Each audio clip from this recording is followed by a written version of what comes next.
អង្គុយចុះ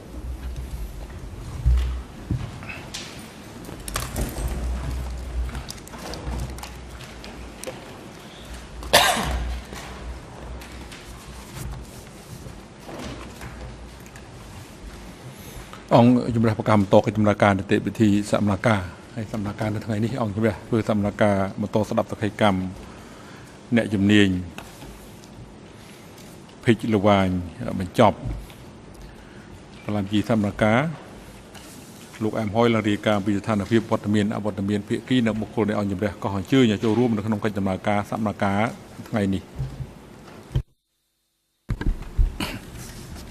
សូមគ្រប់លោកធានសម្រាប់សវនកម្មថ្ងៃនេះកលាមជីក៏សម្គាល់ឃើញថាគ្រប់ភាគីទាំងអស់នៃរឿងក្តីនេះមានវត្តមានវិល័យលោកនួនជាមានវត្តមាននៅបន្ទប់ឃុំខ្លួនខាងក្រោមសាលសវនកម្មនេះដោយលោកស្នើសុំលះបង់សិទ្ធិមានវត្តមានដោយផ្ទាល់ពីបន្ទប់សវនកម្មនៅថ្ងៃនេះលិខិតលះបង់សិទ្ធិរបស់លោកនួនជាបានប្រគល់ដល់កលាមជីរួចហើយអ្នកជំនាញដែលនឹងត្រូវមកផ្ដល់សក្ខីកម្មបញ្ចប់នៅថ្ងៃនេះគឺកញ្ញាភិកឡាវ៉ាញកញ្ញាមានវត្តមានរួចហើយនៅក្នុងបន្ទប់សវនកម្មនេះនៅថ្ងៃនេះដែរមានដើមបណ្ដឹងរដ្ឋពលរដ្ឋបំរុងមួយរូបដែលមានសាសនាម 2TCCP 298សូមអរគុណលោកធាន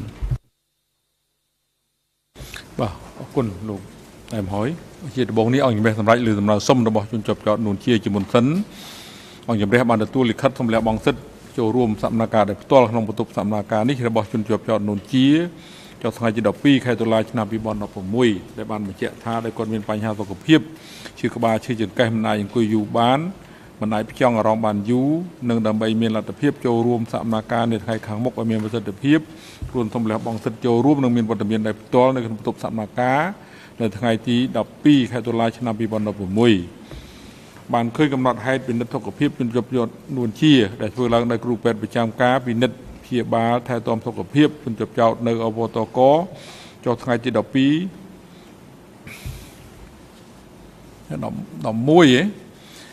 កែវិញចុះថ្ងៃទី11ខែតុលាឆ្នាំ2016បានកត់សម្គាល់ពីស្ថានភាពសុខភាពរបស់លោកនួនជានៅថ្ងៃនេះថាមានអាការៈឈឺចង្កេះជាប្រចាំអង្គុយយូរកាន់តែឈឺខ្លាំងហើយនឹងបានផ្ដល់អនុសាសន៍ថាសូមឲ្យអង្គជំរះអនុញ្ញាតឲ្យលោកនួនជាចូលរួមតាមដានកិច្ចដំណើរការសកម្មភាពពីបន្ទប់មួយស្ថិតក្រោមសារសកម្មភាពនេះផ្អែកលើមូលដ្ឋាននេះនឹងយោងតាមបទបញ្ញត្តិនៃវិធាន815នៃវិធានផ្ទៃក្នុងអវតកអង្គជំរះអនុញ្ញាតឲ្យជនជាប់ចោតនួនជាចូលរួមនៅតាមដានកិច្ចដំណើរការសកម្មភាពពីចម្ងាយពីបន្ទប់ឃុំខ្លួនមួយស្ថិតក្រោមសារសកម្មភាពនេះតាមរយៈបកសទោសសម្រាប់រយៈពេលសកម្មភាពពេញមួយថ្ងៃនេះប្រកបបុគ្គលិកផ្នែកថតទស្សន៍ជាប់ប្រព័ន្ធថតទស្សន៍សម្រាប់ជនជាប់ចោតនួនជាអាចចូលរួមនៅតាមដានកិច្ចដំណើរការសកម្មភាពនៅក្នុងឡងពេលសកម្មភាពសម្រាប់ថ្ងៃនេះហើយមុននឹងផ្ដល់វិធីការជូនទៅមេធាវីការពារក្តីលោកខៀវសំផនអង្គជំរះផ្ដល់វិធីការជូនទៅអ្នកជំនាញដើម្បីមានការកត់សម្គាល់ខ្លីបើសិនបើមានអ្នកជំនាញមានបំណងធ្វើដូច្នេះសូមអញ្ជើញ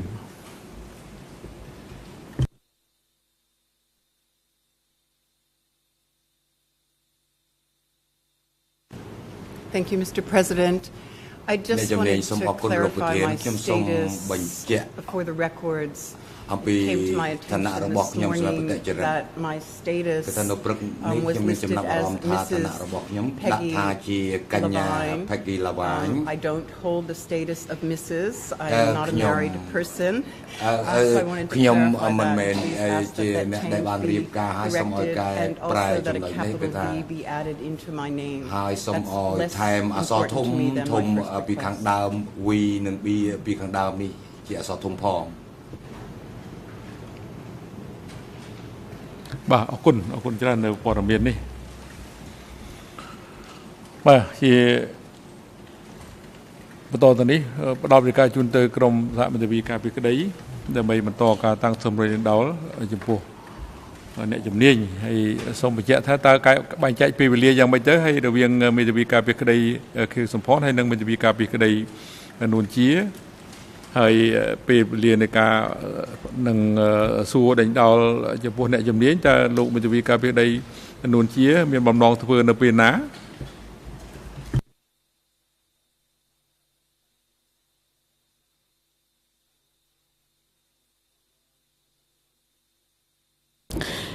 Merci Monsieur le Président. Comme je l'ai indiqué hier, nous reprenons l'usage habituel qui est que lorsque un témoin a été demandé par une des équipes de défense, nous allons en premier et l'équipe de Nyonchea interrogera à la fin de toutes les autres parties, donc en dernier, étant précisé que nous avons convenu de 20 à 30 minutes de temps en fonction de comment je vais avancer. Donc je vais essayer de terminer ce matin en maximum 40 minutes et moins si c'est possible dans la session qui nous reste. Bonjour Madame Peggy. Comme vous l'avez compris, il ne me reste malheureusement pas beaucoup de temps pour vous poser des questions avant que les autres prennent le micro. Donc, il y a beaucoup de choses que je voulais aborder avec vous que je ne pourrais pas aborder. Je vais simplement obtenir quelques clarifications. J'ai compris que dans votre démarche scientifique, je vais l'appeler comme ça, vous avez tenu à ne pas partir avec un préjugement sur le concept de mariage forcé comme vous aviez pu en entendre parler avant votre étude et que vous avez tenu à ce que les gens qui étaient interrogés mettent leurs propres mots sur la qualification de leur mariage. Donc ma première question est de savoir, est-ce que vous pouvez dire dans le cadre de votre étude combien de personnes, quel pourcentage a indiqué qu'ils étaient victimes de mariage forcé? C'est ma première question et ensuite j'en aurai une autre. Et est-ce que ce terme a été utilisé à un moment ou un autre par les personnes spontanément?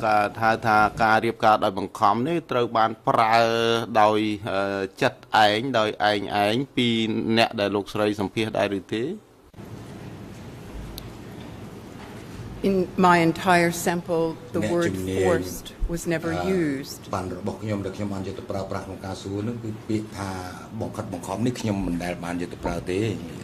Je voudrais du coup rebondir sur une chose que vous avez dite hier en passant et que j'ai revu en regardant mes notes. Vous avez dit hier que les gens ressentaient de la honte quand on utilisait le mot mariage forcé. Donc, ma question est de savoir, est-ce que ça veut dire que c'était une sorte de mécanisme de défense et que c'est pour ça qu'ils n'utilisaient pas ce terme-là, ou est-ce que vraiment honnêtement et intrinsèquement, ils ne considéraient pas leur mariage comme étant forcé. Je ne sais pas si vous comprenez ma nuance. Est-ce que c'est quelque chose qu'ils avaient entendu à l'extérieur et qu'ils leur rejetaient complètement parce qu'ils estimaient qu'ils n'étaient pas victimes de mariage forcé ou parce qu'ils n'aimaient pas ce label?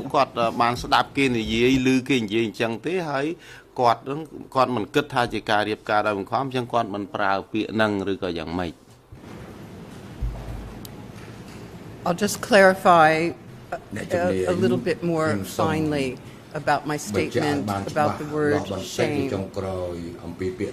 It was not until after the word forced became an agenda at the ECCC.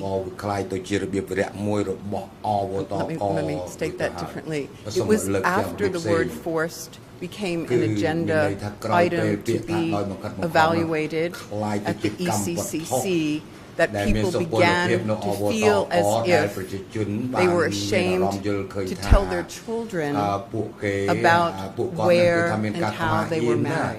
That's the first part of my answer to your question. And secondly,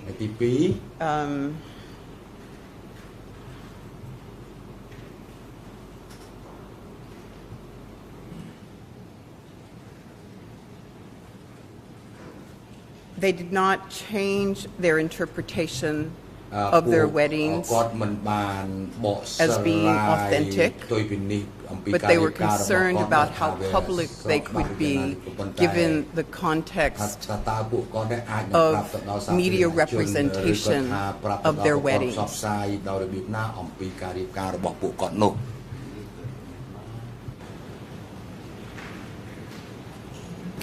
D'accord, donc si je comprends bien, c'était l'image qui était renvoyée de leur mariage qui leur posait un problème et non pas les circonstances dans lesquelles leur mariage avait été organisé. Est-ce que je comprends bien ce que vous dites ou est-ce que...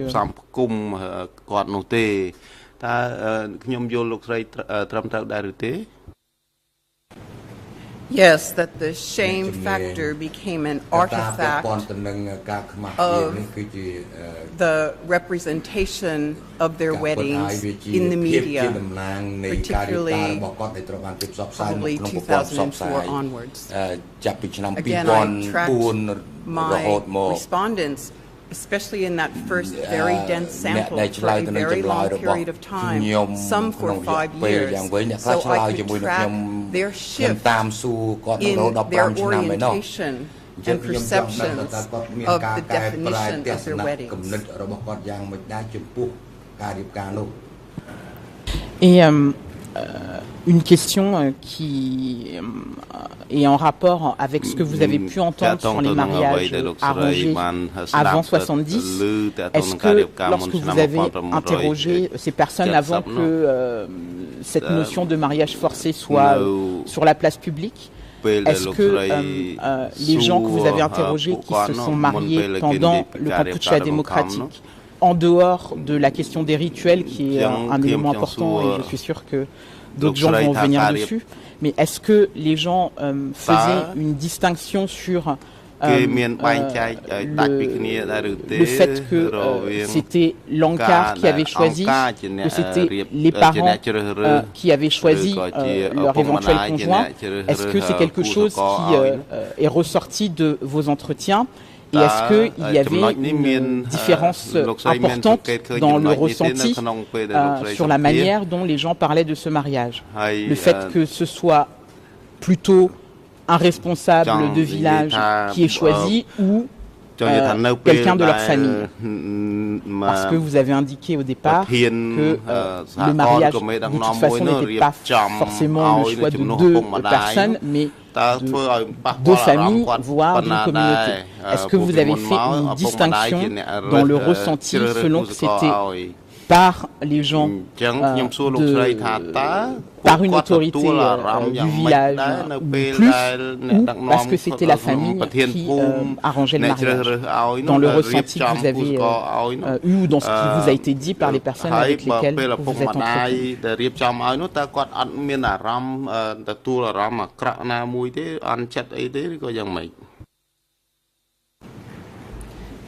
Just to clarify, because I may have understood the very beginning of your statement, you're wanting me to comment on those who I interviewed who were part of my formal sample set who were wed under DK, is that correct?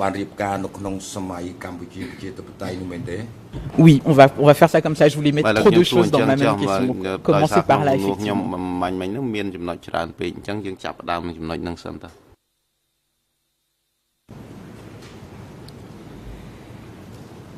What unfolded in my research, in a way that was quite startling for me because I hadn't anticipated it, was that the longer I was immersed in interviews and travel with my respondents, the more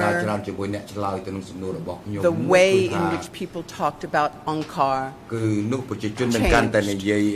And that seemed to be a significant factor in how they themselves experienced the arrangement of their weddings. So I think what you're doing right now is introducing the role of Ankar in the weddings.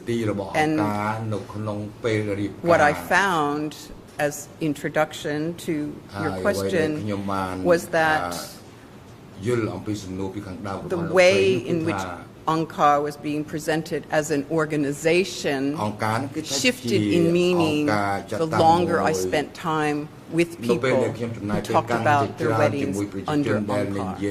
And Ankar became less an organizational feature and more of a mythological or metaphysical feature of their experiences.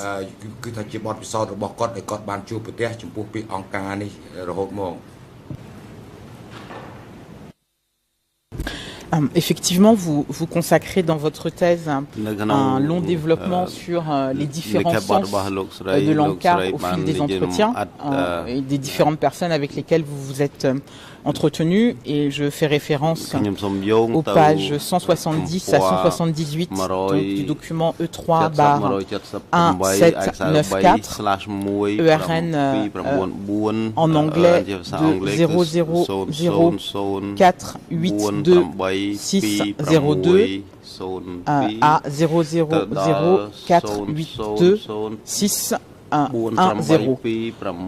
Je n'aurai pas le temps de citer l'intégralité des différents sens qui ont été donnés par l'encart, mais effectivement, ce que vous dites, c'est que, et ça vous le dites à la page 175 de votre thèse, ERN en anglais 000482607, et vous dites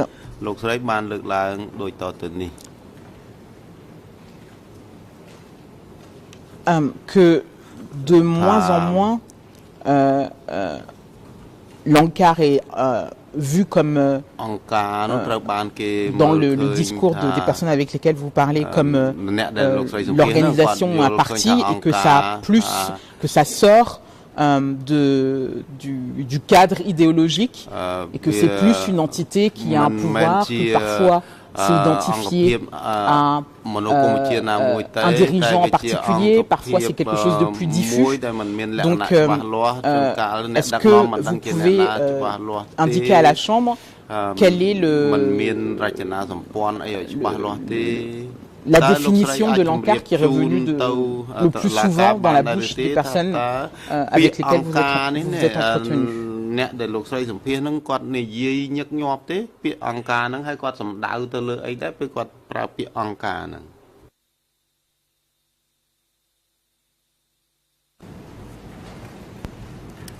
Yes, I would like to digress for a brief moment just to explain the method by how I came to some of my conclusions.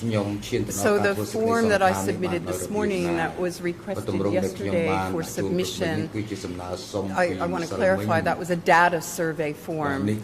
So how I came to that form, which has one question on it, that all 192 of my respondents responded to, and the question was, what is Angkar? Not who is or where is, but what is Angkar? I came to ask that question after analyzing for nearly 5 years all of those in-depth interviews and travels and film material from my ethnography. So that question emerged.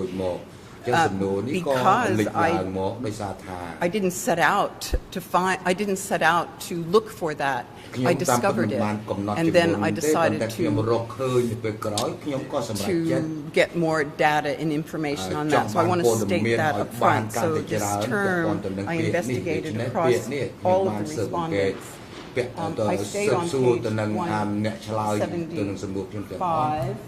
That 22% of my respondents considered Angkar to be a leader, in the sense that we see written in many historical texts, the leader of the organization or the organization, whereas from those 192 respondents, 48% of them gave Angkar a metaphysical orientation. Now, as an anthropologist, I needed to understand that. So, again, I didn't only look for content-based data. I had to look into the context and processes by which people came to tell me what they told me. Again, that triangulation I used in my methodology. And so I went back into the literature to learn more about, while I was gathering evidence from respondents, about transformational spirits and the significance of a spirit-based Buddhist culture and how spirits protect people, how spirits transform, and how spirits destroy. I did a lot of in-depth research into that topic because what was coming forward from the respondents was referring to Angkar as if it was a transformational force, that at any time Angkar could appear and destroy. In fact, I had one couple in my first sample of 22 that began my investigation into Angkar. I went to their wedding site, and then afterwards they wanted to take me to the woman's mother village, because after they were married, they were told they could walk to the woman's mother's village and stay there for 3 nights. And when we were driving to the mother's village, I said to them, because they walked for 5 hours that night after they got married to the mother's home. I said, what did you talk about while you were walking to your mother's home? And they said, we didn't talk about anything. And I said, because Angkar could hear us. And then I asked, what did you think about? We did not think, because Angkar could hear what we were thinking. That was my moment of discovery in my first data set that led me to then investigate how people experienced and perceived, this is a perception we're talking about, it's not a belief, how they perceived Angkar in their lives over time. During decay, and then I was, of course, because I was investigating ethnographically the meaning of the weddings, I wanted to understand, well, what meaning did Angkar have for people during their wedding times? So that is how I began to investigate this very interesting topic that still requires a lot more research.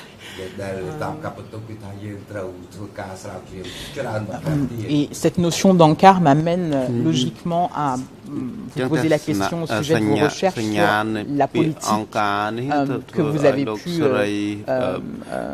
rechercher sur la question des mariages, la politique officielle du PCK, parce que là on parle de l'Angkar, donc cette entité qui est presque métaphysique dans le discours des personnes avec lesquelles vous êtes interrogé. Donc, ma question est de savoir, est-ce que, en dehors de ce qui vous a été dit par les personnes que vous avez interrogées, est-ce que vous avez fait des recherches particulières sur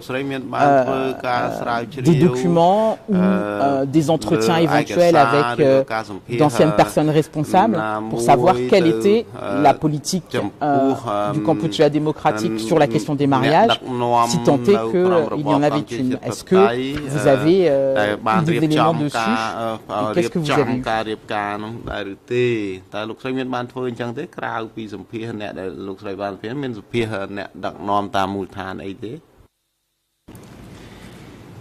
Because it sat outside the domain of my methodology, and I was quite a purist in conducting my research, I did not go into extensive investigation in that area.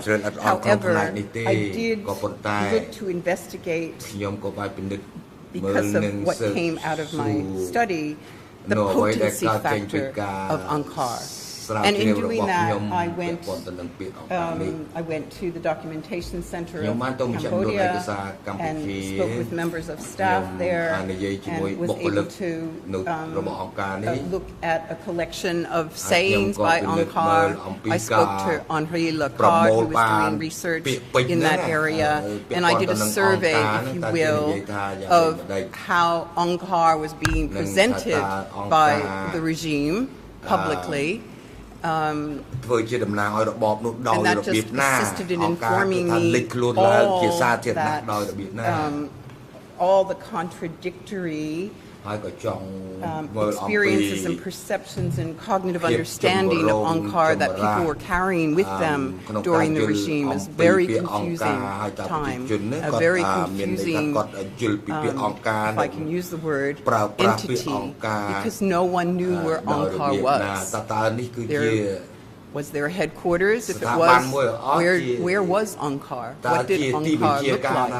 So at a time with so much chaos and so much upheaval and so much compromise to people's imaginations and so much fear, it's really quite reasonable to see how people would start then experiencing a particular kind of anxiety around this Angkar that had a particular force in and over their lives. Mr. President, I appreciate the answer of the witness. However, the question was whether she reviewed documents or spoke to leaders about the policy of the regime towards forced marriage, and it would be helpful to the examination if the witness answers the question asked. Thank you. Je remercie Monsieur le procureur de son intervention, mais je suis en train d'interroger Madame l'expert et si elle ne répond pas à ma question, j'étais en mesure de moi-même la diriger, donc ce serait bien que je ne sois pas interrompu dans le cadre de mon interrogatoire et que je puisse faire préciser s'il y a besoin de faire préciser. Ma question était de savoir, là vous venez de parler Madame Levine, de la notion d'Angkar et de ce que vous avez fait comme recherche sur la notion d'Angkar. Ma question était de savoir, est-ce que vous avez, j'ai compris que ce n'était pas dans votre méthodologie, mais est-ce que du discours, des entretiens que vous avez eus avec les personnes qui vous parlaient éventuellement des autorités locales, est-ce que d'entretiens éventuels avec des personnes qui avaient une autorité au moment du Kampuchea démocratique, vous avez eu accès à des documents ou à des instructions qui auraient été reçues sur la question du mariage de façon générale.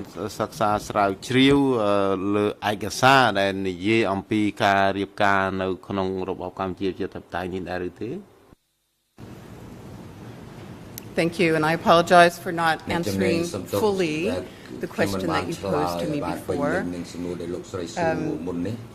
I did not speak to leaders. I had access to leaders' names. I still have access to those names.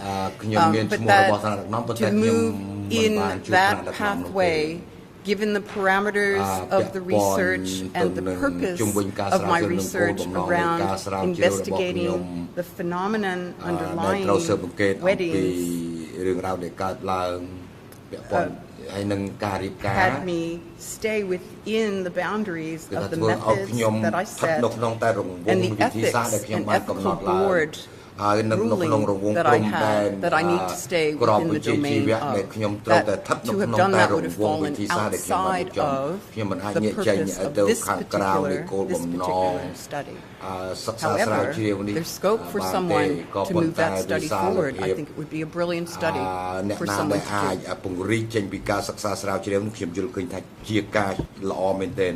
D'accord, donc je comprends de votre réponse que vous n'avez pas, parce que ce n'était pas le sujet, enfin la manière dont vous abordez le sujet, que vous n'avez pas cherché à avoir un document officiel du PCK.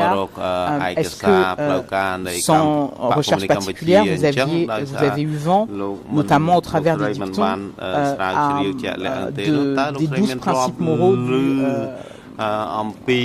PCK et notamment du principe numéro 6 évoquant le mariage? Est-ce que c'est quelque chose que vous avez étudié ou quelque chose dont on vous a parlé pendant vos entretiens?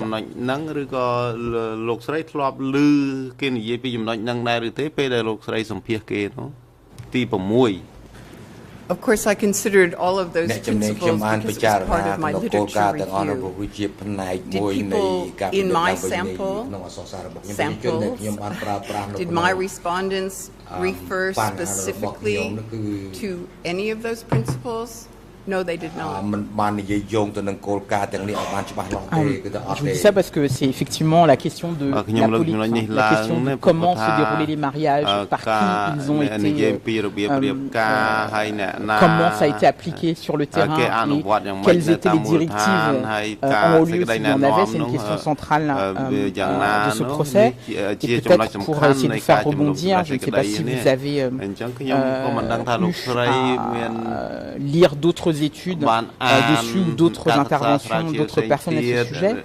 Mais lorsque l'expert Nakagawa est venu devant cette audience le 13 septembre dernier, voilà ce qu'elle a dit un petit peu avant 15h06 et 47 secondes. Elle indique, je pense qu'il y a eu une politique établie en haut, une politique tendant à organiser des mariages collectifs, mais je n'ai pas assez de preuves pour affirmer qu'il existait une politique établie en haut en vue d'organiser des mariages forcés. Fin de citation. Pour réagir à ce qu'a dit cet autre expert, est-ce que de vos études, de vos recherches, vous avez également constaté qu'il y avait eu une politique ou en tout cas un mouvement d'organisation de mariage collectif? Ça c'est ma première question et je vous poserai la deuxième question aussi.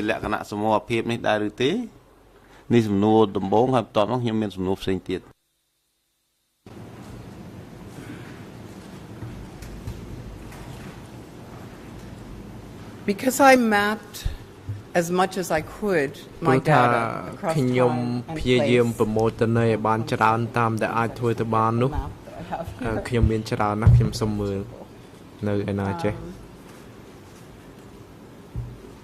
Je pense que c'est à la page 8 en lettres romaines de votre thèse qu'on a abordé hier. That I brought in today. I'm sorry.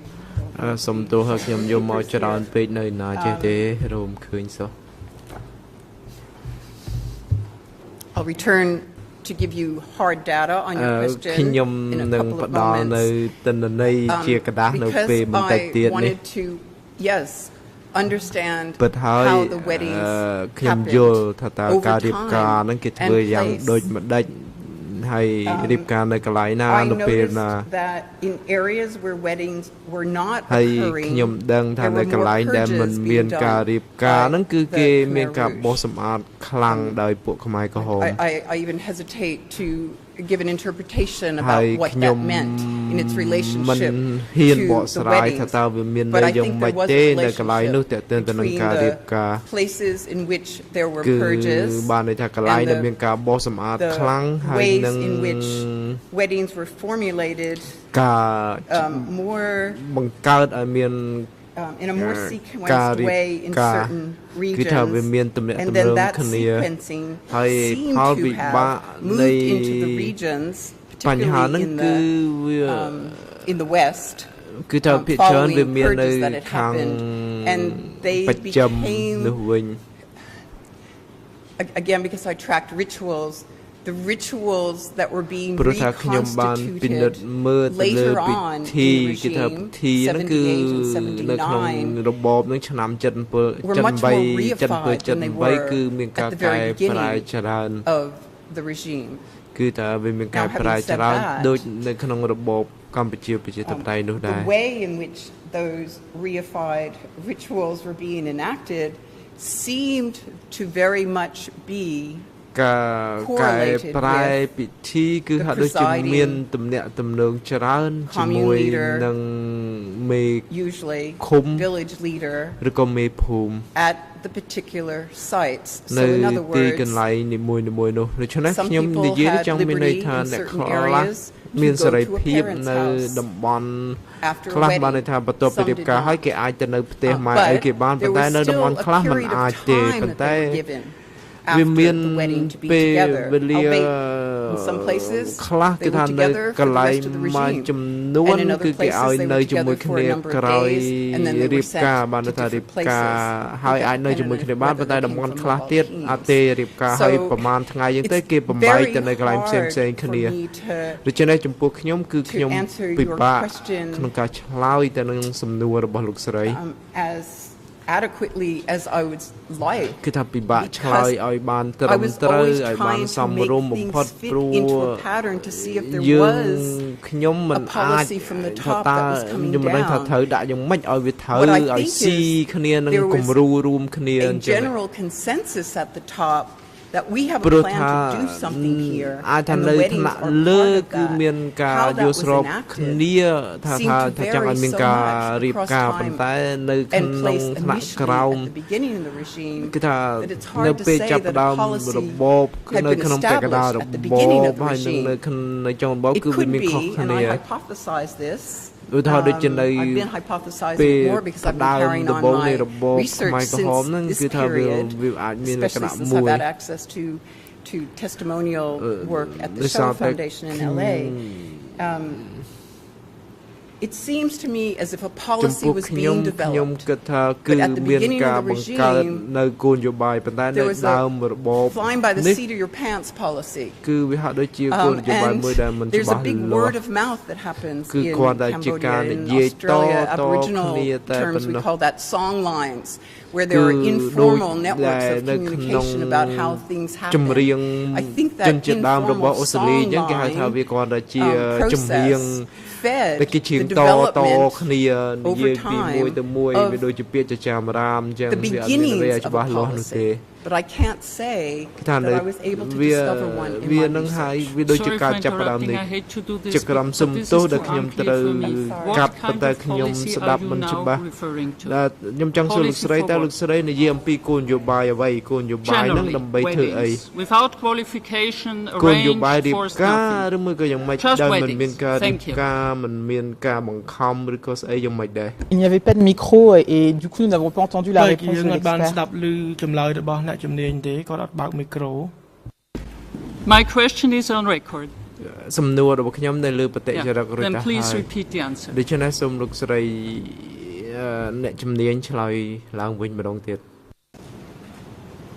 Thank you for your question. Because I did not do my research on forced weddings, I did my research on weddings. So I was interested in whether there was a policy about weddings.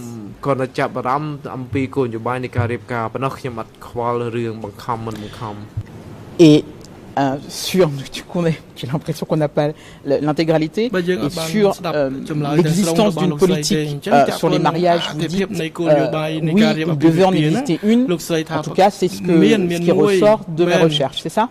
Enfin, de vos recherches, c'est ce que vous dites?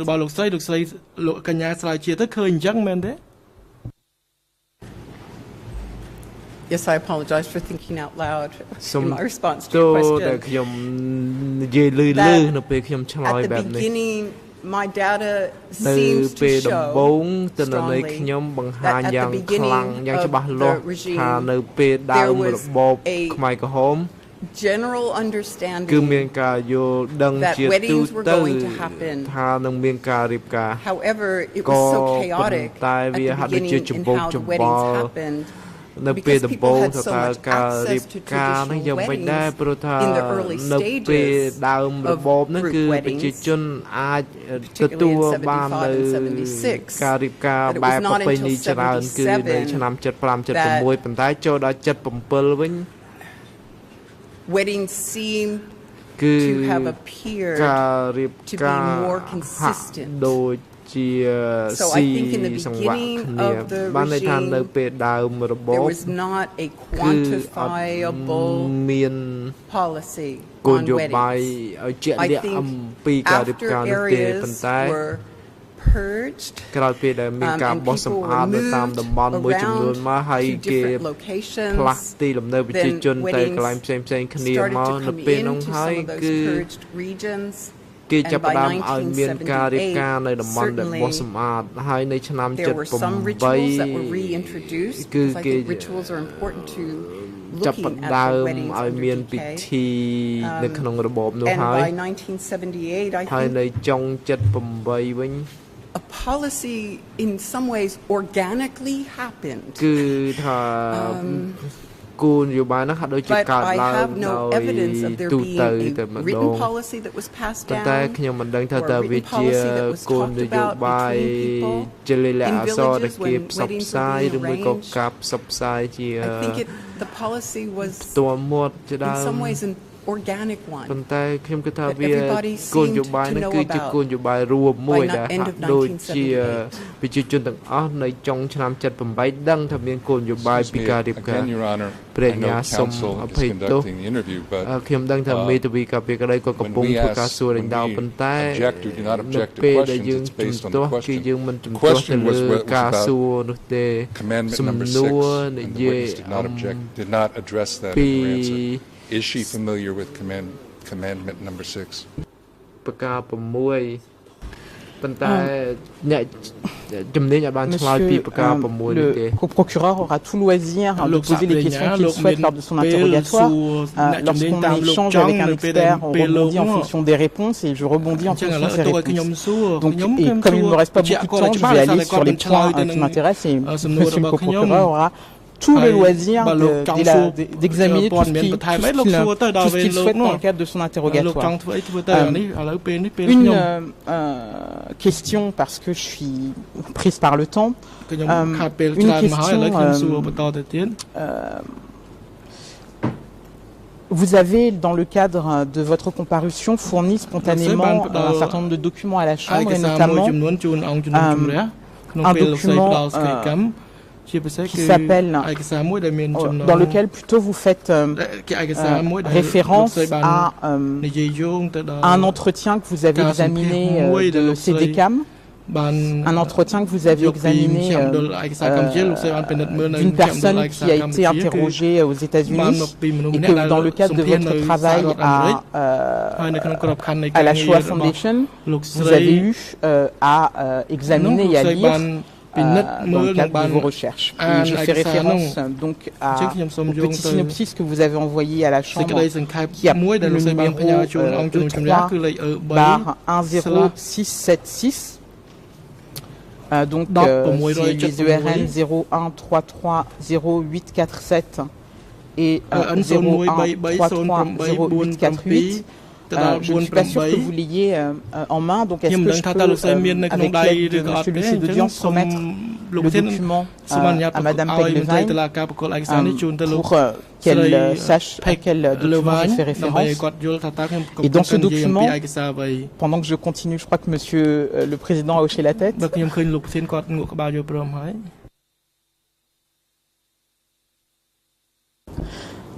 Dans ce document, vous évoquez le fait que vous vous êtes rendu compte en procédant à cet exercice de vérification, de traduction des éléments que vous avez en main en Khmer, qu'il y avait une partie qui avait été omise dans cette déclaration prise par le CDCAM et qu'une des questions qui avait été mise était est-ce que vous avez été victime, est-ce que votre mariage a été forcé, est-ce que vous avez été marié de force, pardon, vous avez mon exemplaire donc sous les yeux, et que la réponse de la personne interrogée avait été non, et que cette partie ne figurait pas dans l'entretien CDCAM qui vous avait été fourni à la transcription telle que vous avez été fourni par le CDCAM et que c'est au visionnage de la version filmée que vous avez pu voir que cette partie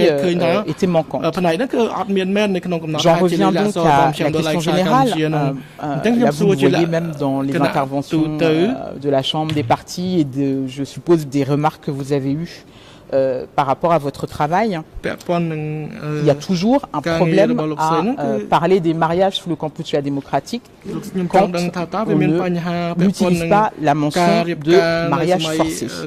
Est-ce que vous pouvez élaborer sur ce point, et ce sera malheureusement ma dernière question, étant précisé que vous avez indiqué dans vos conclusions, dans le cadre de votre thèse, que vous n'avez pas utilisé le mariage forcé, le vocable forcé, et que vous analysez plutôt le mariage tel que vous les avez étudiés dans votre étude, que vous faites une analogie avec une sorte de service militaire.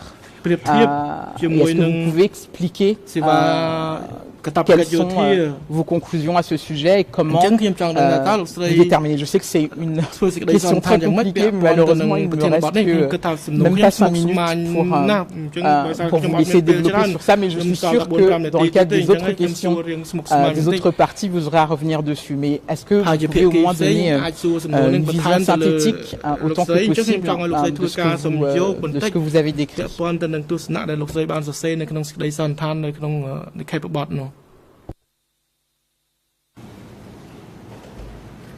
I just want to clarify because I have two very big questions before me. One that's related to the submission of transcripts for court review that I had submitted when I was at the Shoah Foundation. I had the honor of being the inaugural fellow. I was brought there to help create the first database for Cambodian survivors for the Shoah Foundation.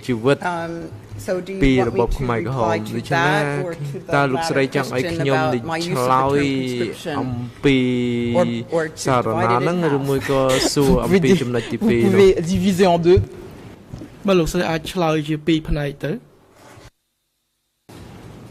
So then I'd like to clarify about the role of DCCAM in this particular submission that I submitted, because the clarification is very, very important. Before I arrived at the Shoah Foundation as the inaugural fellow, the Shoah Foundation, as a way of just trying to begin building a new index for Cambodian survivors.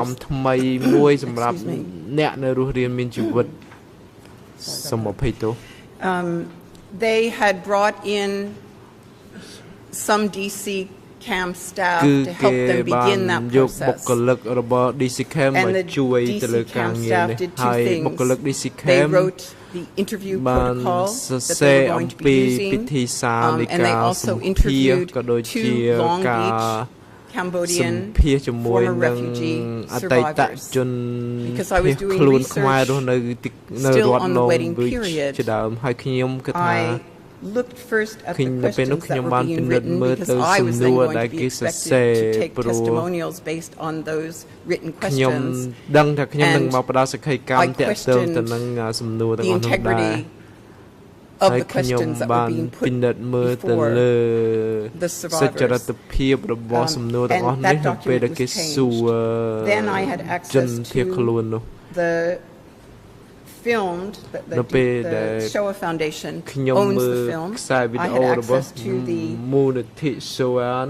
transcripts and the film that was done by 2 DCCAM members. And in reviewing that, it seemed as if something was missing to me. And so I encouraged the Shoah Foundation. We had many discussions, and they decided to get a second translator. Now, in the first testimonial, the DCCAM staff had interviewed the person, and a DCCAM staff member, Dr. Kosal Path, he was the translator of those transcripts. So his translation was sent to was sent to the Shoah Foundation, and they were going to use that for subtitling. But I encouraged them to get a second translation, an independent translation. The independent translator went through the original tapes, and what he did was he put in blue font things that had been changed from the original interview and things that were omitted from the original interview. It was then that I realized that there was a question in that interview about weddings. But the question about the weddings and the response was dropped out. If I might read. Mr. R was asked, how old were you then? The interviewer, DC Camp interviewer. I was about 23 to 24 years old when I was evacuated from Phnom Penh. The interviewer. Did they force you to get married during that time? Respondent, no, they did not. So we are finishing another tape. I know by giving testimonials at the Shoah Foundation that I, as the interviewer, determined, as a digital film, when I stopped the tape. So the tape was stopped there. When the transcript was translated by the DC Cam member, the transcript came back and said, how old were you then? I was about 23 to 24 years old when I was evacuated from Phnom Penh. So we are finishing another tape. As a researcher, I would not have had access to that response about the weddings had I not been in that position that I had at the Shoah Foundation. And the reason I submit this, it may have just been an oversight on the part of the person who did the translation. But the reason I submit it is because it has been so difficult to access research that's been done on this period that I think has been research that has been neutral and unbiased in sampling and questioning. And so that is why I submitted this document, because I was surprised to have found this omission as a researcher on this topic. That's the answer to my first question. Second, more briefly, that there may be time to come back to later. Yes, I came to the conclusion in my study that the weddings were, I use the term, conscripted. I use that term in a very etiological way. When one looks at the term conscription, it was a legal term in 1798. It has Latin roots. Excusez-moi. Excusez-moi.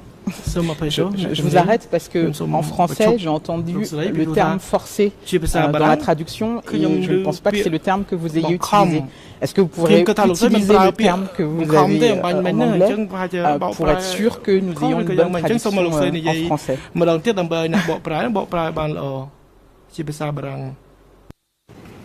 In terms of the word I have assigned to the weddings, the word I have assigned to the weddings is conscription.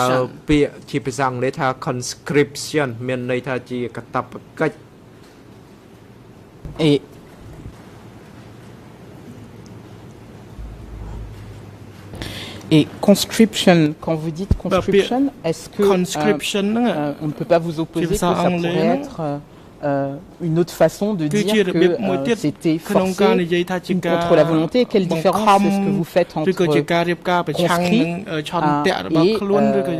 et forcé?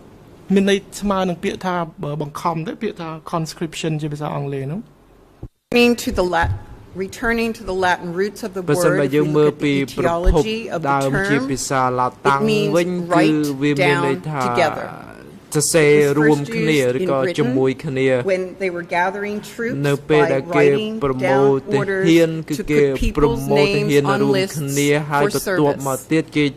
In Australia, the term means national service. In the United States, it means selected service. The U.S. government has the right to conscript property in states of emergency. It's often compulsory in armed forces. People are released by the government if they are deemed to be conscientious objectors But they must do civil assigned duty. That's mandatory if they're released as a conscientious objector. Evasion is a criminal offense. In most countries, resistance is usually an offense, at least my understanding is in 44 states in the United States. There are penalties of jail, community service, if one fails to obey conscription. Globally, 9 countries in the world conscript women. In Asia, the country is Malaysia. I say in my thesis on page 14, the national selection of young men and women for group weddings and related prescriptions for sex, and the systems designed to accommodate the pregnancies, abortions, and births that came next. In many ways, I see that process, the original process of marriage, as people doing a national service, is how I ended up interpreting that term. I can talk about it more at length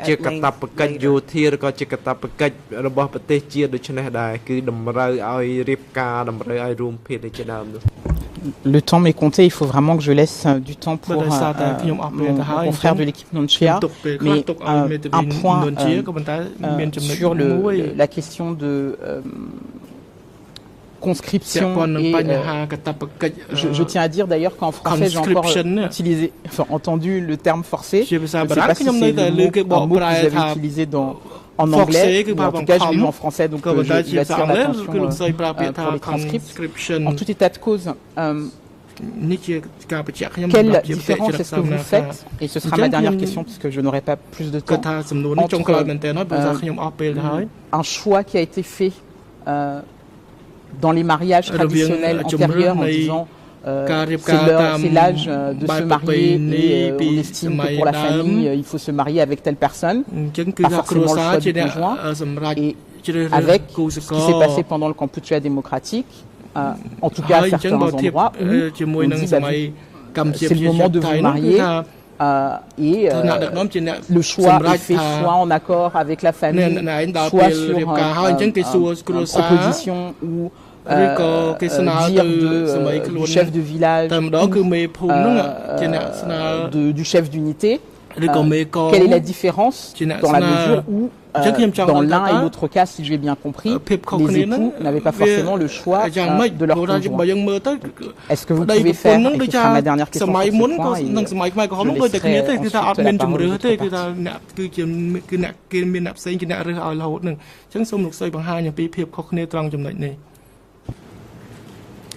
In many ways, your question brings me around in a circle to your earlier question about Angkar. From the study I did, because I included perceptions of Angkar,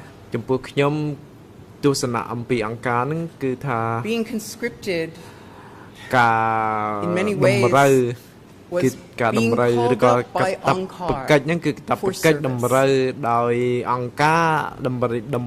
That is my short answer to your question at this time. I will do more contemplation.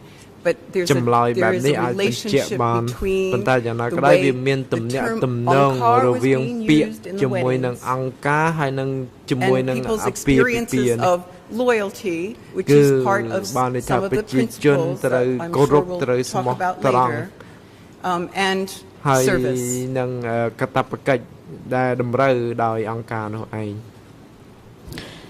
Et je fais une dernière,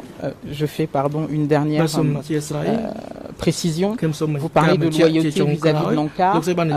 Lorsque nous avons parlé avec l'expert Nakagawa, elle parlait du fait que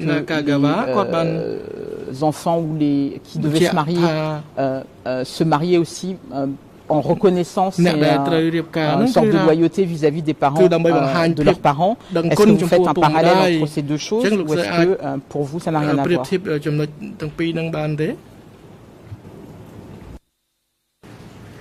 Et peut-être pour que vous ayez une réponse complète, est-ce que dans les entretiens que vous avez menés, les gens ont parlé de leur famille et de l'encart en termes de loyauté au moment de considérer leur mariage, lorsque ce mariage était proposé à l'encart par les familles?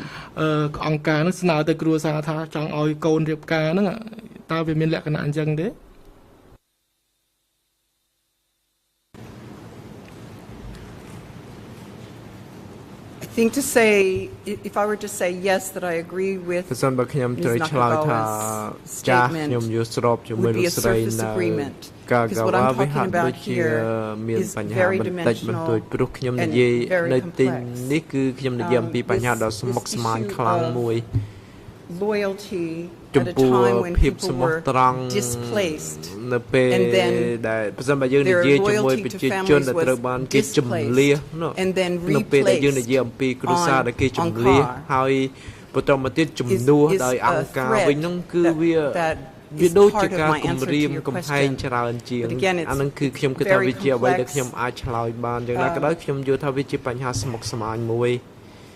And the seduction, there was a seduction about how Angkar was represented to people in a way that was very, very disturbing, I must say. But there is something quite seductive about being loyal to Angkar for people in my study.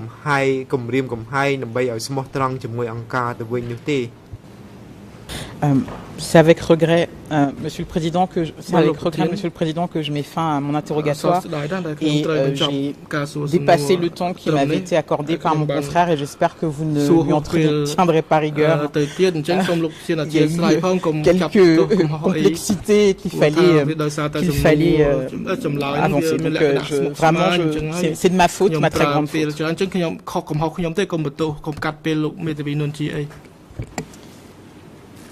Your Honors, given the importance of the testimony and the fact that I think we didn't get very far, and the witness has said quite a bit that she'll get to expand her answers later when actually that'll depend on the questions she's asked.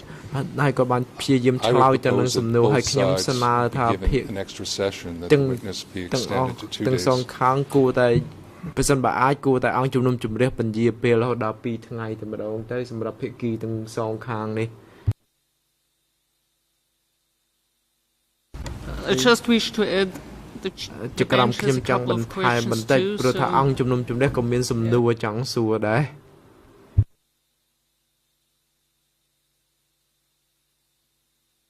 The easiest thing perhaps to do is, because I might need some time and some of the things you want to address will probably be addressed by me.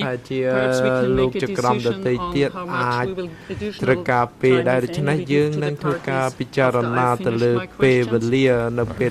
questions. I'm not sure how much time we'll need. Of course, we don't know till we actually do it. I would say that I wouldn't like to do my examination until I see the schedule, which hopefully will be distributed.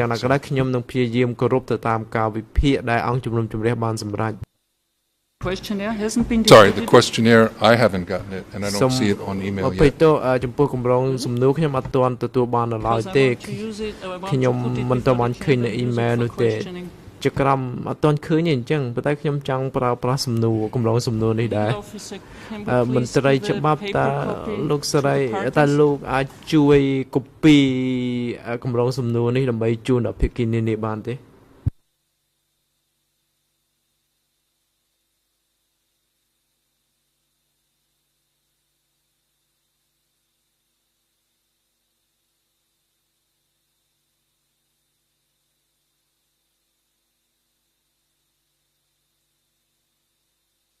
Defense Counsel have it? Nous l'avons de notre côté.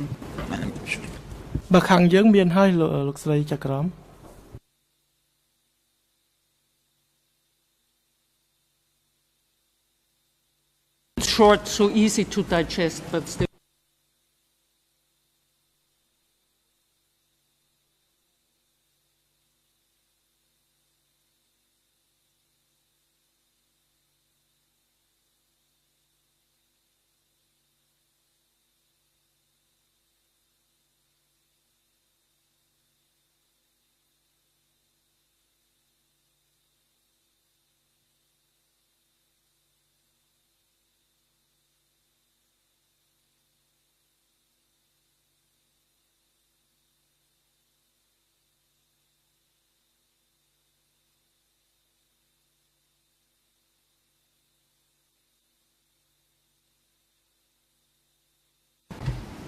can I just ask an additional question to the expert as a precondition for the decision on potentially extending the time?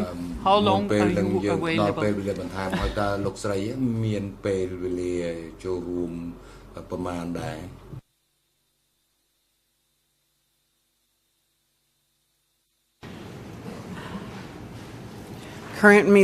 Currently, my rearranged flight is due to depart tomorrow night. Thank you.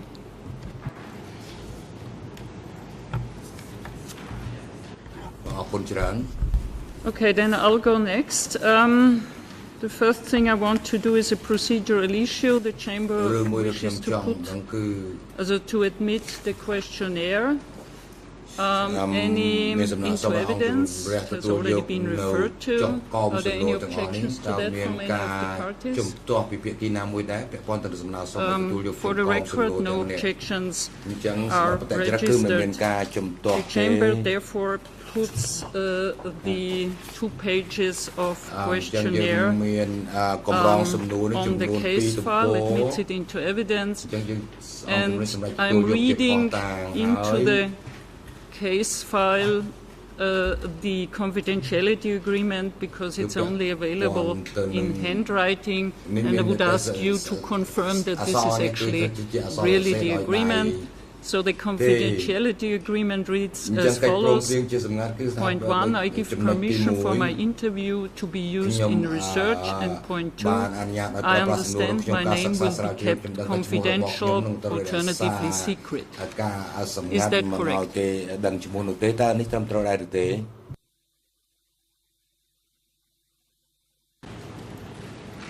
Yes, that's correct. I would like to add that people did not sign this document because signing the document could have had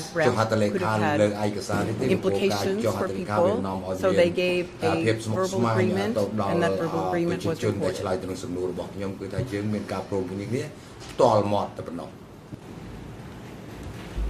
Oui,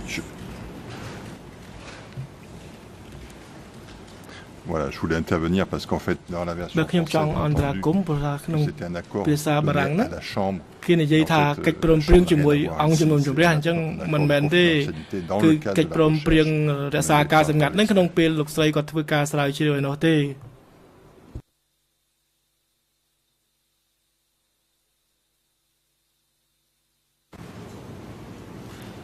Yeah, thank you. Now, this is obviously a topic of great interest for the public, and not all of the public might have read your book, so please understand many of my questions against this background. I think it's really essential that not only the Chamber, but also the public understands what exactly your findings are and how you reach them in the end. Now, let me start where basically defense ended, which is another try to clarify terms. Because obviously in the public debate and in the debate in these courtrooms, among others, the terms arranged marriage, forced marriage, the notion of loving marriage have been debated, and occasionally the lines have been blurred. Now you have just introduced a new term, which is conscripted marriage. And I'll come to that. Obviously, so this is one thing. The second thing that struck me is that your questionnaire doesn't deal with forced marriage, and you have mentioned that a couple of times. The only 2 questions that can be seen as having a relation to that is the one question, page 1, which says where you're told to have sexual relations, and in an even wider sense, what did you think Ankara was? So, did I understand you correctly that the purpose of the study was not to establish whether or to what extent forced marriage had happened in Cambodia during the Khmer Rouge period?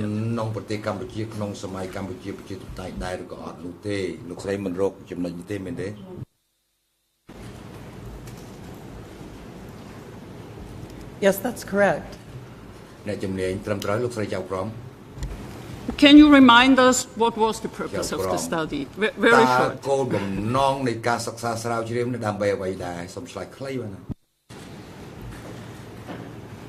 The purpose was to be able to map the best of my ability the function and structure of the weddings across time and place under democratic Cambodia, and to assist a better historical and sociocultural understanding of that phenomenon.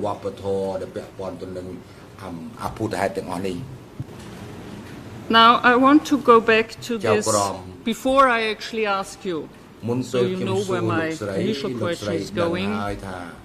What findings exactly you feel confident to make when it comes to existence, frequency, policy of forced marriage in the Khmer rouge period? Before I ask this question, I have two questions before that. My first one is, I'll try again to clarify terms. You are reluctant to use the term forced marriage. You use the word conscripted marriage. Now, as I said, what you said about the roots, Latin roots, etc. is very interesting. But I think specifically for the benefit of the public, we should try and clarify exactly what that means. What, if any, is the difference in your opinion, how you use the words between a forced marriage and the conscripted marriage?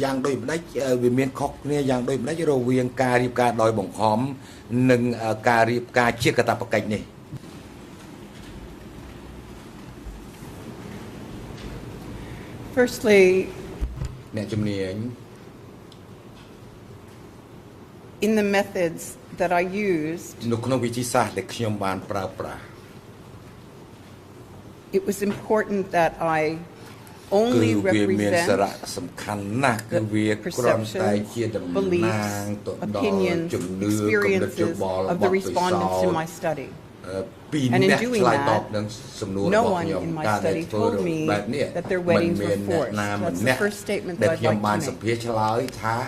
So it was difficult for me then to track something that wasn't part of my database. So I did not do that. But again, I continued to try to understand how they came to understand their experiences of their weddings. And in doing that, I started to hear about people's loyalty to Angkar, and I began to explore how the loyalty from family was transferred to Angkar. I began to get hints of and then tracked for very long periods what people really meant by their experience of Angkar. And in doing that, there seemed to be, especially since I was trying to get consensus in couples as well, there seemed to be many people, maybe seemed to be isn't the right word, many people referred to their weddings as if they were providing a service to the future of the country. And it is because of that that I started to think about where historically, again I'm looking at historical ramifications for what happened under DK.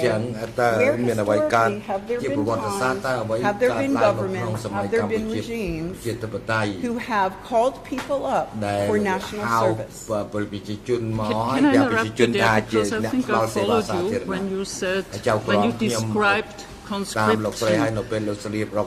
Now, you described conscription as being called up to arms, and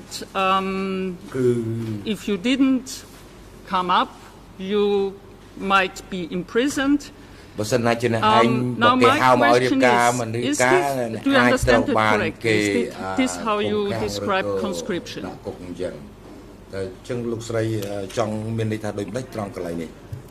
Because my follow-up question would obviously be, would in your opinion this prospect of being imprisoned if I don't follow the call to conscription, would you call that force for your definition? What, the threat of force? អញ្ចឹងនេះគឺមានន័យថាវាមានការគំរាមកំហែងប្រើប្រាស់កម្លាំងឬក៏យ៉ាងណា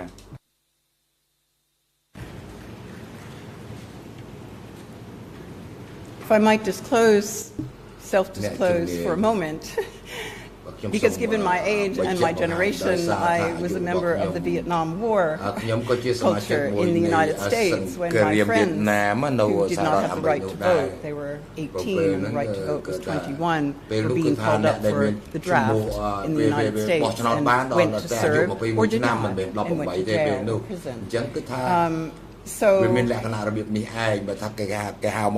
has been difficult for me has been to hold the geo-historical places in the world where conscription is not a crime.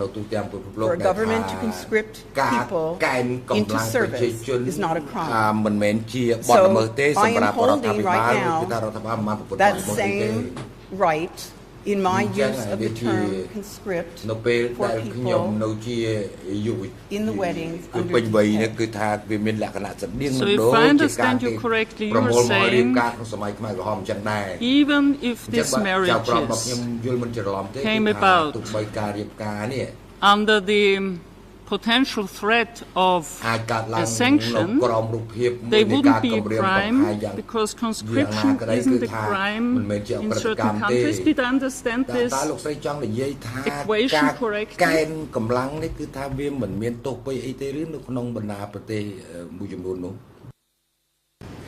I'm concerned that I may have made a leap that I didn't mean to make. So in that, let me clarify a little bit more finely. There were people in my sample who were conscientious objectors to marrying the choice that Angkar put before them. Some of them had no consequence. Some of them did labor that was forced. That was a consequence. Some of them, one of them, was sent to a prison. That was a consequence. You would consider that force? If non-compliance of an order leads to prison or forced labor or so. I try to, because the word force, as we have said very often, is so heavily burdened. I try to exactly figure out where we are when it comes to using this term and when you are using this term.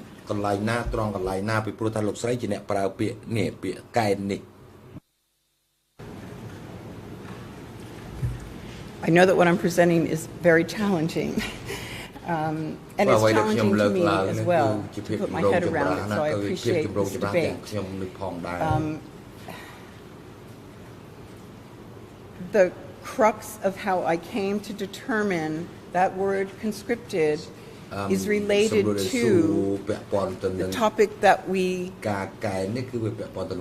reviewed this morning, the role of Angkar in people's lives. And the loyalty that people gave to Angkar when they were being asked to marry someone that was being selected for them or arranged for them. And it's from that database that I tried to find a term that best fit how I could describe, again looking at the function and structure of the weddings, what could best describe the function the weddings held under democratic Kampuchea. And I think the function it held was people doing national service.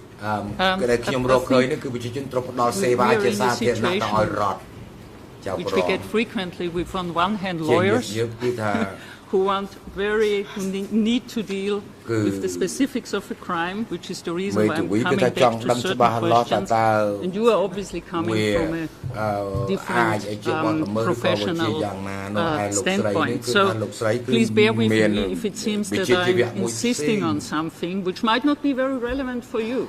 But this actually for the purposes of your study, but this actually the reason why you are here, or why you are called here. And that's the issue basically of forced marriage. So I think we've got a bit of an idea what conscripted and forced marriage means for you. Now, I'll therefore not ask you for your definition of forced marriage, because I understood you don't really like the term.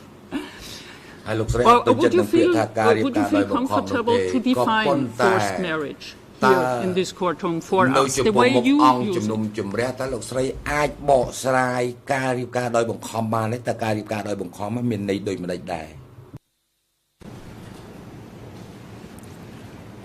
I can't define it because it wasn't part of my findings. Now that brings me actually to the findings. Oh. Yeah, I've just been reminded on the break time, so I'll tell you which question I'll ask, because you might wish to think a bit about it during the break. I'll ask you to give a comparatively short answer, as I said, something which is understandable for people out there. Today, no matter what you wrote into your thesis, what findings, if any, can you make on the existence, frequency, policy of forced marriage in the Khmer Rouge period? That's the question I'll ask you. I'll give you time to think about it during the break. And as I said, I would appreciate, I'm happy to allow you to elaborate later, but perhaps a clear and concise answer. Yes, I can make findings. No, I cannot make findings. Yes, I can make findings to this, but no, I cannot make findings on that, and then we can take it from there. Okay.